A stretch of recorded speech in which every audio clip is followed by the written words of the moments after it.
Have you ever had your phone or computer just completely lock up on you? I mean, it just stopped working and you had to forcefully reboot it. You held that power button down until it forced it to completely restart from a locked up state because nothing else would work. That's called a hard reboot. And I won't bore you with the details of what's happening there. After years in the IT sector, I know that one pretty well. But have you ever considered maybe doing that figuratively with yourself? Hit the reboot button to get back on track. Now, I know that doesn't sound much like a Christmas Eve episode, but I promise it is. And on this episode of the Fallible Man podcast, you'll learn how to build your own reset button so that you can have that trigger to pull whenever you need to snap yourself back on point. My name is Brent, and we help men live in alignment with who they want to be and the men they want to become. Let's get right into it.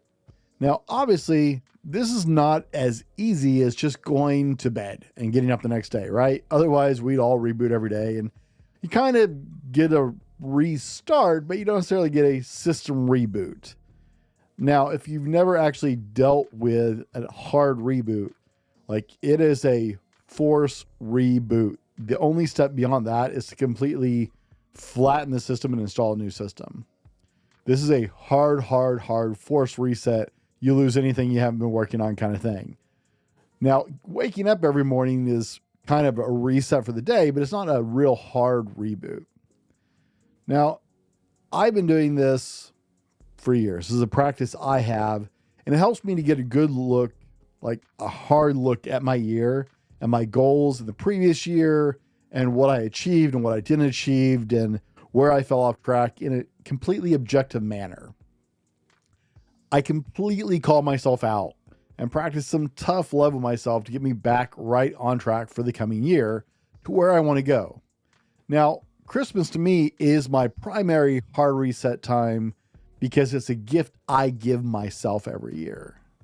Now, let me be really clear here. This is not a bunch of negative self-talk where I beat myself up with an internal tongue lashing that I would punch another guy for talking to me that way. Men are particularly critical with themselves to a negative extent and often have negative dialogue going on in their head all the time. And we've had shows entirely just about that because this is such a massive problem for most men. And they beat themselves up, and this just serves to demoralize and tear you down. There is nothing constructive about a negative dialogue going on in your head. Like nothing constructive comes out of it. And us guys are really nasty about it, like I said. So that is not what we're talking about with this. This is a constructive, emotionless, data-driven review to identify issues and pivot accordingly. You see, I have taught you guys about setting goals, and maybe some of you guys are really good at setting goals, and that's not where you need help. I've talked extensively with you guys about setting realistic goals and how to achieve those goals. And so that's not what we're talking about. I have goals, right? I have goals in the year just like you, or I wouldn't share those things with you or advise you on that because I am a goal setter. But this is a time to constructively look at those, objectively look at those, emotionally just review the data and go, hey, Dallin, you got off track here. Or, hey, you did great here, but you dropped the ball on this other thing entirely. It isn't a beat myself up. It's a, let's take a realistic look at it. Now that may seem like an odd Christmas present to you guys, but I'm also the same guy who in the past, I dropped my gym membership this year. We've just had a lot going on and I wasn't able to go as much as I wanted to. But I'm the guy who trains myself for birthday squats most years. I don't do it every year anymore, but I train myself for birthday squats most years. And you can find that on my old channel. That's pretty nasty. That's your body weight. Once you pick it up, you do however many reps you are, and that's your birthday present for the year. So like this year, I would have done 45 reps at 285 without stopping. So, or I should say without putting it down. So I have a weird look at Christmas, I know, but to me, this is a huge gift to myself because this is permission to look at myself in a non-judgmental way and say, here's the good, here's the bad, here's the ugly, and reset. We need to refocus. But this is something I've actually trained myself to do, just like I train birthday squats. If you've been around the show before, then you may have heard me say that we can program ourselves like a computer. It's one of the things I talked about in my birthday episode. If you missed that episode, 45 things I know at 45 that I wish I knew at 25, go back and check that list out. It's a very listicle style blog and our podcast or whatever. It's one of those, but I've had some compliments on that. But that's one of the things I talked about. Is one of the things I wish I had known earlier in my life is you absolutely can program yourself a lot like a computer if you understand the way your human brain processes things. Now, this isn't some whooshy BS, but actually legitimate, scientific, not like, trust us, we're the government studies, but actually peer-reviewed studies along with a much larger sampling of anecdotal evidence that you can find to back up those studies as well from varying levels of successful people. I programmed my children to sleep better. I got a lot of crap for that. I programmed my head to get ready for the gym even when I don't want to go to the gym. I programmed my brain to go into work and productivity mode and have improved my own efficiencies doing so. This reset is an early part of that programming for me. It's something I program myself to do. Now, it doesn't take some lengthy degree or any kind of initials after your name to be able to do this. You've likely done it for years, just not necessarily intentionally. Today, we're going to help you become intentional about it because there's a lot of value in this. Because I don't just do it on Christmas. On a really great year where everything is going really smooth, I only do this for Christmas. On a really rough year, there are years where I will do a force hard reboot multiple times in the year because I'm just falling off track in so many ways. So this is a force hard reboot, but it's actually programming your brain to allow you to do that. You may think it's easy, but actually get into that objective mode with yourself to where you're okay analyzing your weaknesses and your problems and your mistakes and your wins and rearranging the program. That actually takes a little bit more. If it was simple, everybody would run perfectly all the time and you would have no problems and you wouldn't need podcasts like mine where we talk about improving your life because you would just be on track 365 days a year. But that is not the case because most people have not learned to program their brain to have the objective moments, to do the analysis. And that's what we're going to help you with.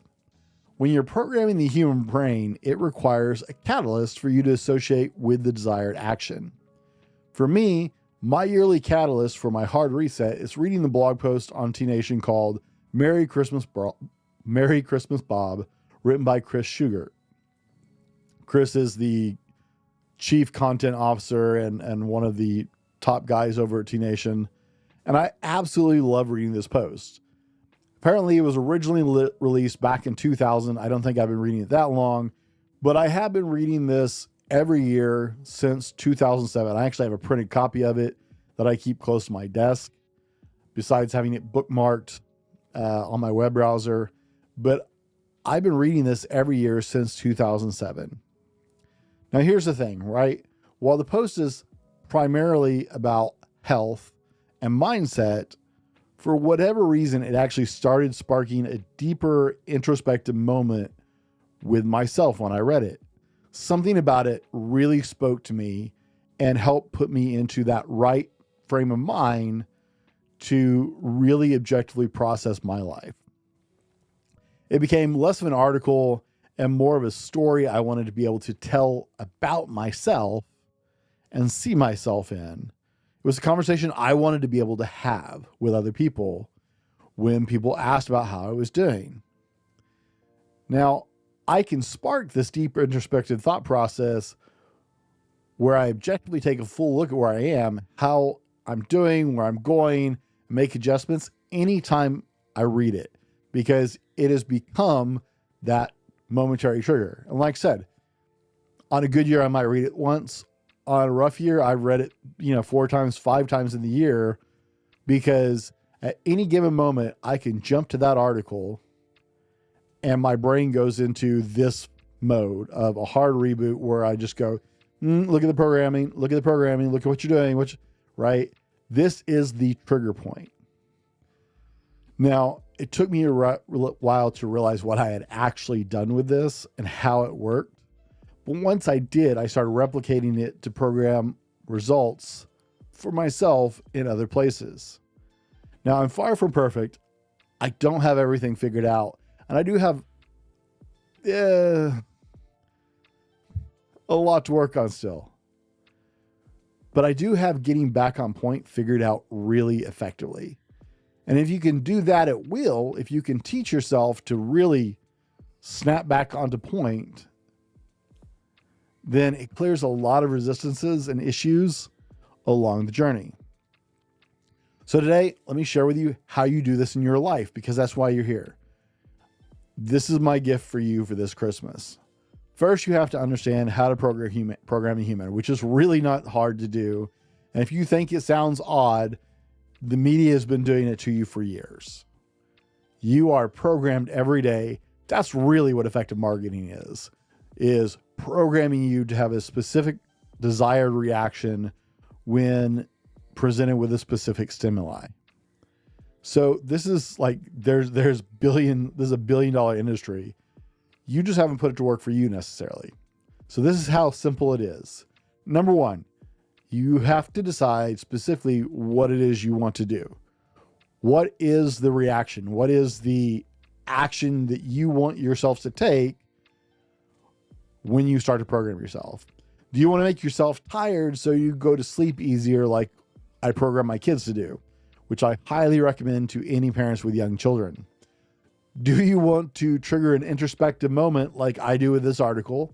Or maybe you need a little motivation going to the gym. You have to be very specific with the desired outcome before you start programming yourself, or it doesn't work. This isn't like a broad blast. This is I want this to happen when I do this, right? The second thing is you have to pick a trigger or triggers. When I was training my kids to sleep, I had multiple triggers spread out over 30 minutes to ease them into this. So it wasn't like just slamming them into a different place mentally. I dimmed the lights and had them watch one last show with us from the same series. These are visual triggers, right? Lower the lighting and we watch the same series night after night at bedtime. And that's when we watch it, is when it's time for bed. They had to stop playing with whatever they were doing and cuddle up next to my wife or myself. So they were tactily and haptically triggered. And it's also an olfactory trigger because your kids assuming you're a decent parent, your kids are actually relaxed by your scent. And olfactory triggers are really powerful. Then they progress to actually start getting ready for bed, right? Brush the hair, brush the teeth. I have daughters, so they have to brush their long hair, kiss both of them with long hair. But this involves tactile, olfactory. There's an action involved with it that they're taking to process through, or taste with the toothpaste. Then we turn on the same soundtrack, auditory sensation or auditory stimulus, and had our songs and prayers. Now, this is a 30-minute sequence that still works with my kids at 10 and 12 years old. In fact, we've been doing it every night of their lives. And so our whole household actually gets sleepy during this process. Now, here's the key. If you combine triggers across multiple senses, you have a greater chance at success. And the third part of this is a repetitive outcome. Because at first it's not going to be instinctive. You're not going to have this outcome. You have to program this outcome, right? So you need to decide what that is. Number one, right? You need to set up the triggers, and then you intentionally need to have the same outcome after it happens every single time. With repetition, you can actually program yourself for anything in life with these 3 steps. My 12-year-old is currently using this tactic to train herself to stay focused better at school, to help her stay on task and to stay attentive because she gets bored. I use these same tactics to be more productive when I'm working, and has been highly effective in increasing my output. So to hit the hard reboot, however, you need one more element. And this is what took me a while to figure out with this blog post, Merry Christmas Bob, that I was reading every year. What you need, the one element that separates the full hard reboot from the rest of programming yourself to do something, is you need a story. More importantly, you need your ideal outcome story. Decide who you want to be, see that person in the mirror. Do they inspire you? Do they motivate you? Do they make you want to be them? Because this is that person's story, his story, your future story. See, that's what's so powerful about Merry Christmas Bob. That's why it got to me. I could see an obtainable goal that I wanted to reach. When I read it, I imagined it was me having this conversation with some of my old school buddies and stuff like that, because when I saw them, all of us were getting unhealthier and unhealthier, right? I could see what I looked like at that party. I could see what I didn't want to look like in that story, right? Bob is, there's two characters in the story, and it's a conversation between a guy and Bob. And Bob is overweight, slob, out of shape, eating unhealthy, lethargic. He's everything I didn't want to be. And I could see that. And I could see the main character, who is Chris in the story, and I could see that's what I wanted. That's physically, health-wise, what I wanted. And it could be my story because it was obtainable.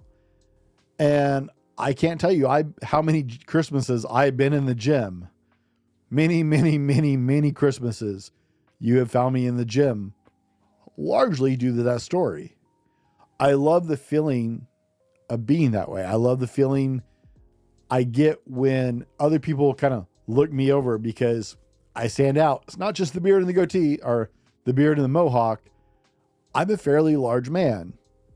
I'm not like bodybuilder big. I'm not a huge guy, but I'm definitely a bigger guy. And that size stands out when I step into a room with a bunch of people who aren't in healthy shape or aren't actively staying stronger or bigger, right? And I love that feeling for me.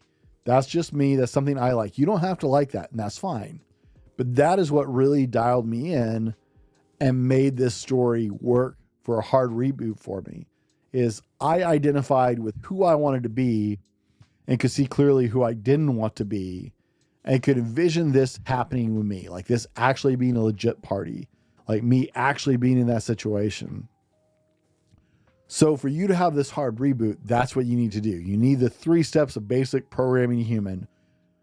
Really simple stuff, guys. So to get that hard reboot, that's exactly what you've got to do. You need to decide what story you want to live. Make your ideal self the focal character of the story. Make him someone you look up to and other people do too. Then have him interact with the other direction you don't want to go. Think of it as the Two Wolves story. If you've been around the channel or around the manosphere, I hate to use that term, you've probably heard of the Two Wolves story, right? It's been credited as an old native legend. You know, everybody's got 2 wolves inside of him, and the one that you feed is the one that wins, right? They're always at war. Well, this is a 2 wolf story. So here are the 2 people I could be, right? And that's what I saw in Merry Christmas Bob. I saw who I wanted to be, and I saw who I really didn't want to be. The outcome I dreamed of, the outcome I didn't want to become. And I'm not pulling your leg. I literally want you to write a story. It is so easy. Please don't use ChatGPT to cheat. It is so easy to do, guys. Sit down with a notebook, sit down on your computer, have this conversation with yourself. You see, stories speak to us at a deeper level than almost anything else. They convey things we would never really normally say to ourselves out loud. Your heart craves stories. It's part of the human nature of as old as mankind. Our story holds our hopes, our pains, our desires, our devastations, our losses, our wins. It's how we reconcile the world and everything in it to ourselves and make it all make sense. Stories are the language of mankind's heart. Men, women, all of mankind, stories are the language that our heart speaks. And that's why this gets so powerful. So you decide your outcome. I decided I needed a hard reset. Well, I didn't decide that. I've decided it with everything else I programmed myself with. This one kind of fell in my lap, and that's why I learned how to do this. But you decide you're going to use that as motivation for a hard reset, right? That's what you want. You want to be able to click yourself objectively into this mode of looking at yourself objectively without massive judgment, without emotion, and just getting yourself back on track by evaluating and having that introspective look at your own life. That's the outcome, right? Figure out what the trigger is. For me, Merry Christmas, Bob. I'm telling you, your ideal trigger is this story you need to write for yourself. Write the story of the man you want to become, who he is, what he lives like, what his life is like. And honestly, like the Merry Christmas Bob story is perfect. Like I said, it's a conversation between two people who know each other and only see each other at the company Christmas party, right?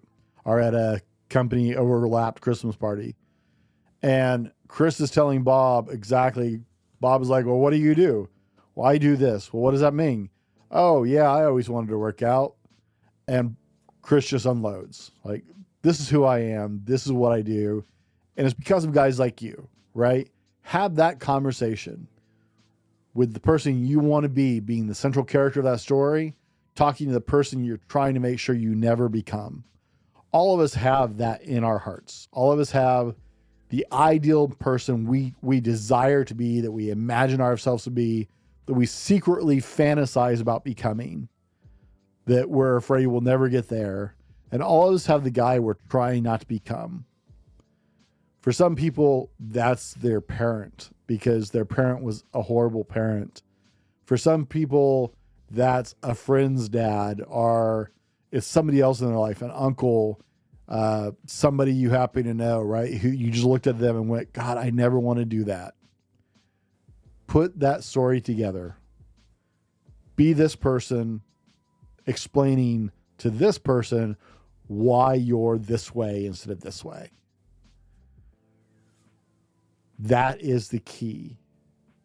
And every time you read that story, you're then going to choose to take an introspective moment and see if you're aligning with that direction you want to send yourself together. So here's how it all comes together.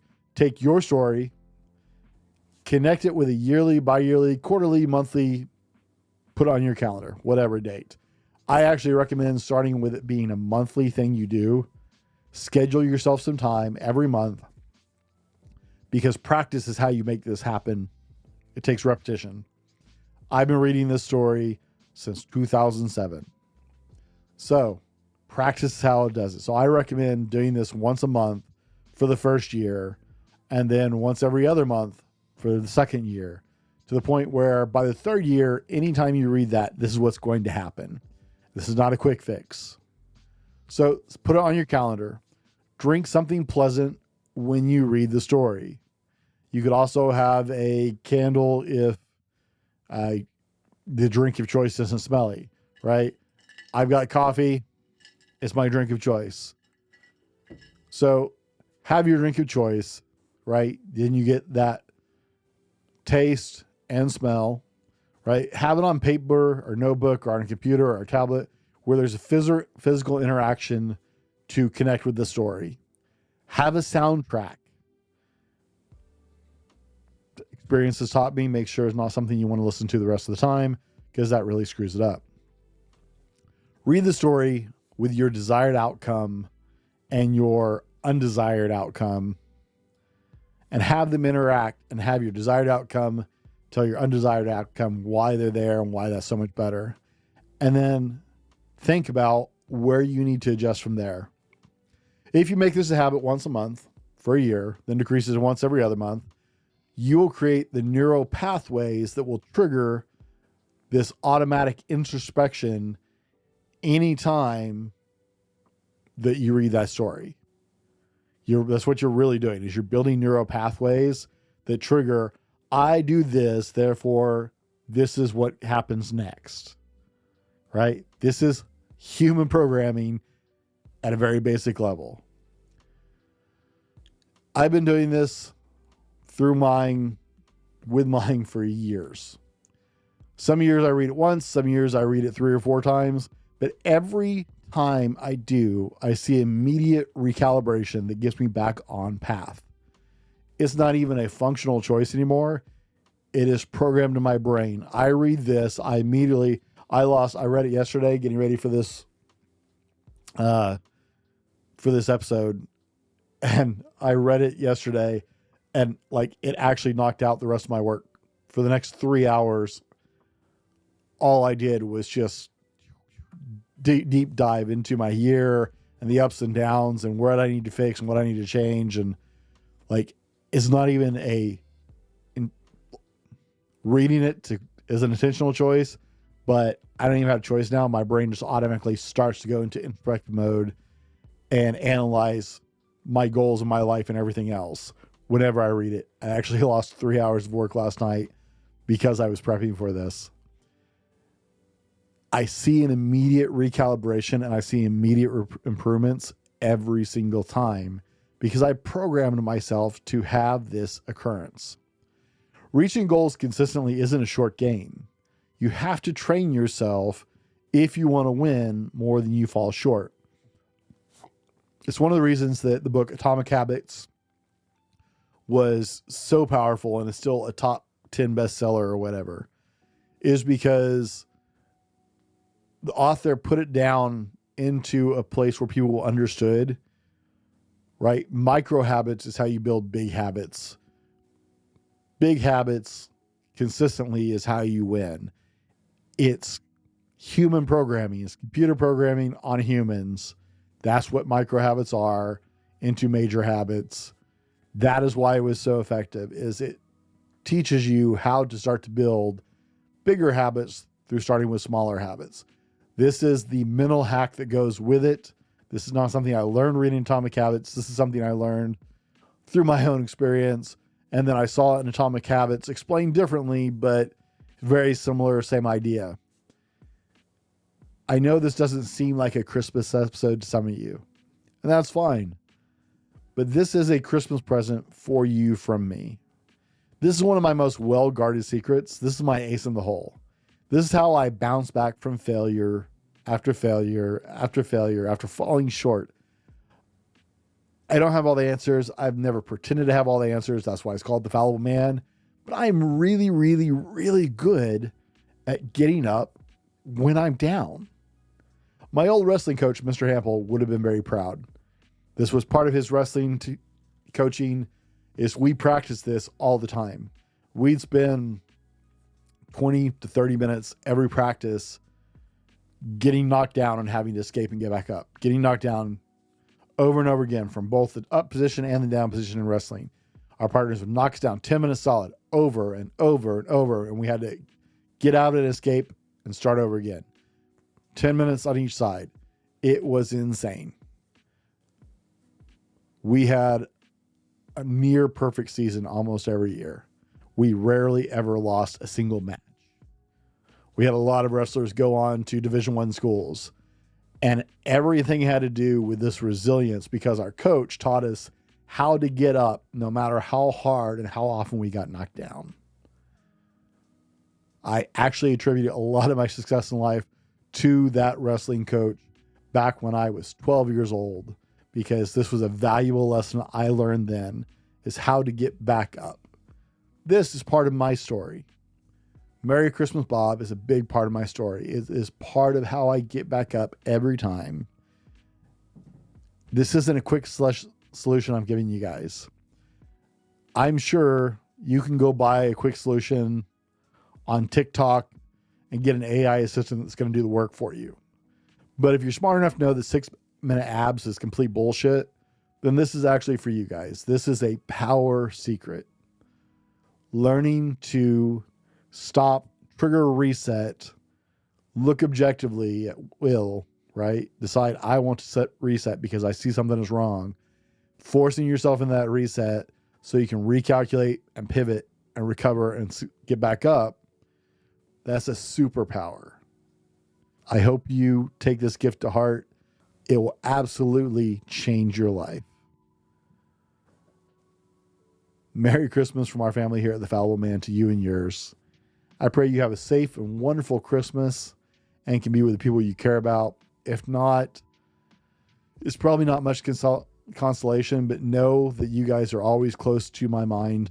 Even if you don't know it or know me personally, I spend so much of my time in this rabbit hole trying to think of ways that I can help you make your life better, because I really think that you as a man are the key to making the world better.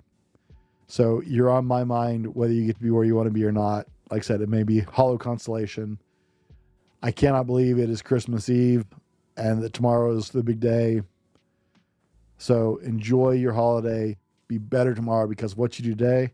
And I'll see you on New Year's Eve. This has been the Fallible Man Podcast, your home for everything man, husband, and father. Be sure to subscribe so you don't miss a show. Head over to www.thefallibleman.com for more content and get your own Fallible Man gear.